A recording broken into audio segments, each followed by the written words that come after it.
आप सभी मीडिया बंधुओं का बहुत अभिवादन। आज एक बहुत अहम मुद्दे के लिए आप सब लोगों को आमंत्रित किया गया है। जिस जगह हम बैठे हैं इस जगह का नाम है चक जंगी। आज हमारे समक्ष सांभा के भूतपूर्व विधायक श्री यशपाल कुंडल जी, जो यहाँ से 2 बार विधायक रह चुके हैं इसी कॉन्स्टिट्यूएंसी से और कैबिनेट मिनिस्टर भी रह चुके हैं, उनके साथ हमारे साथ चक जंगी की पूरी जनता, जिनके मसले को आज हम उठाएंगे, और उन्हीं के साथ श्री लवलू समयाल जी, जो कैली मंडी के सरपंच भी हैं और आम आदमी पार्टी के नेता भी।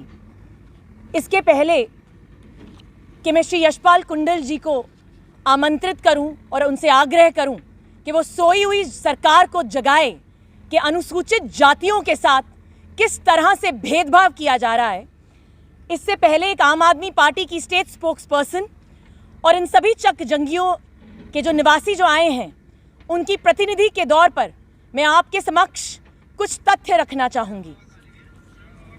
पहला तथ्य, चक जंगी ये गांव कस्टोडियन लैंड पर है।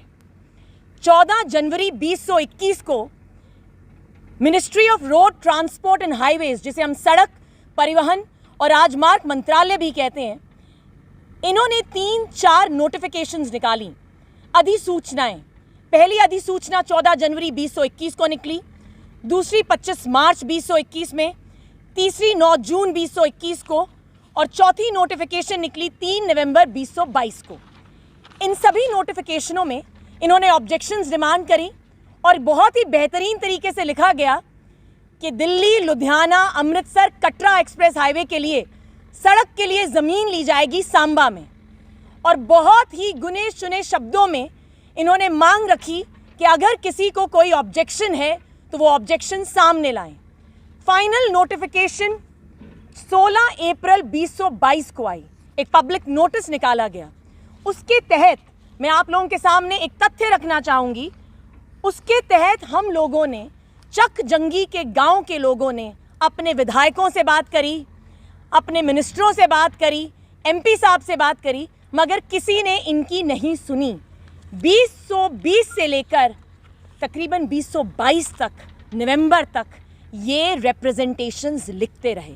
तहसीलदार से शुरू हुए, उसके बाद डिप्टी कमिश्नर, एडीसीज, डिविजनल कमिश्नर, नहाई के प्रोजेक्ट मैनेजर, हर किसी को हमने बेहतरीन रिप्रेजेंटेशंस लिखी, मगर इन रिप्रेजेंटेशंस का कोई भी ढंग का जवाब हमें नहीं मिला।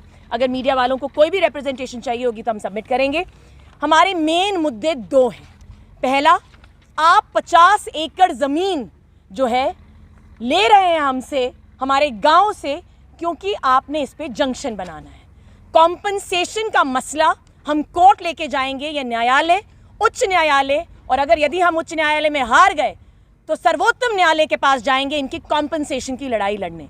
मगर जो सबसे इंपॉर्टेंट मुद्दा, जिस वजह से आज श्री यशपाल कुंडल ग्राउंड जीरो से सोई हुई सरकार को जगाएंगे, आज यहां हम बैठे हैं, उस चीज को बोलने से पहले हम जंक्शन की बात करेंगे। आपने 50 एकड़ की जमीन ली, उस जंक्शन पे आपने लोगों की जो लाइवलीहुड है, जहां से वो अपनी खेती बाड़ी चलाते थे, उसका पूरा का पूरा सिस्टम बंद कर दिया। ये जमीन कस्टोडियन लैंड जरूर है, मगर इस पे ये लोग 1950 से नोटिफिकेशन के तहत अलॉटीज हैं। They are formal allottees of this land, और इसी जमीन पर ये पिछले 30-40 सालों से कल्टिवेशन कर रहे हैं। हमारा मुद्दा ये है कि ये जो जहाँ पे ये जंक्शन बनाना चाहते हैं, इसके पास में जटवाल में ऐसी ज़मीन है जहाँ पे कोई भी कल्टिवेशन नहीं की जाती। उसके पास में एक स्टेट लैंड है। आप इन अनुसूचित जातियों का ये एरिया ख़त्म करके जहाँ पे ये अपना लाइवलीहुड चलाते हैं, इसको बंद करना चाहिए और इसके आगे जटवाल या स्टेट लैंड पे अपना जंक्शन बनाएं। यहाँ से इसके बाद हम national commission of schedule caste के पास गए। 3 दिसंबर को मैंने इनकी प्रतिनिधि के तौर पर इनको एक रिप्रेजेंटेशन लिखी। डॉक्टर अंजू बाला से मैं कठुआ में मिली, वहाँ से हमने एक प्रेस रिलीज जारी करी जिसमें उनको हमने संक्षिप्त शब्दों में सब कुछ समझाया।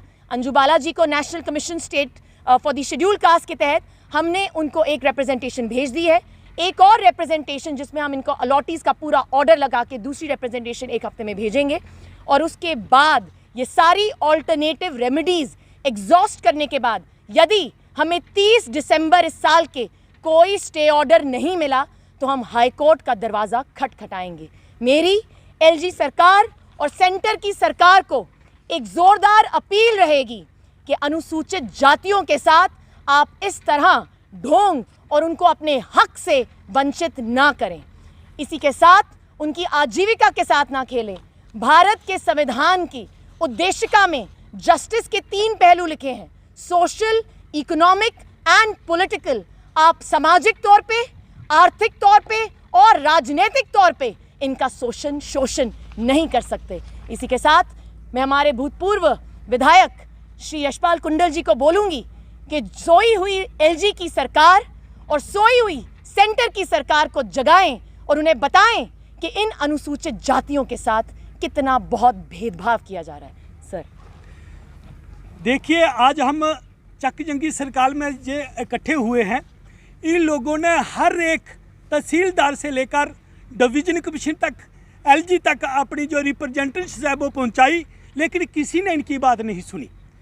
उसके बाद जब हम जहाँ पे आए, ये अपने विधायक के पास गए, अपने मेंबर ऑफ पार्लियामेंट के पास गए, लेकिन लोगों ने इनको यही आश्वासन दिया।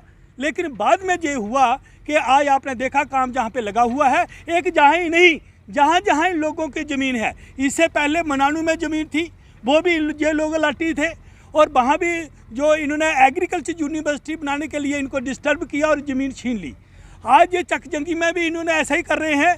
मैं ये कहूँगा कि जब से ये सरकार आई है और इन लोगों को ढूंढ कर जो प्रदर्शित किया जा रहा है, इन लोगों के ऊपर ऐसे जुल्म ढाए जा रहे हैं जिसको हम कभी भी सहन नहीं करेंगे। हम अब ये कहना चाहते हैं कि इसके पीछे जितवाल में ज़मीन है, जो स्टेट लैंड ज़मीन है, वहाँ पर जंक्शन क्यों नहीं बना? ये अगर अलाटीज़ हैं, ये 1952 के अलाटीज़ हैं। आज तकरीबन 68 साल से ये अपनी जीविका जहाँ से कमा रहे हैं, और लेकिन आज ये सरकार जो है ये सुनने के लिए तैयार नहीं है।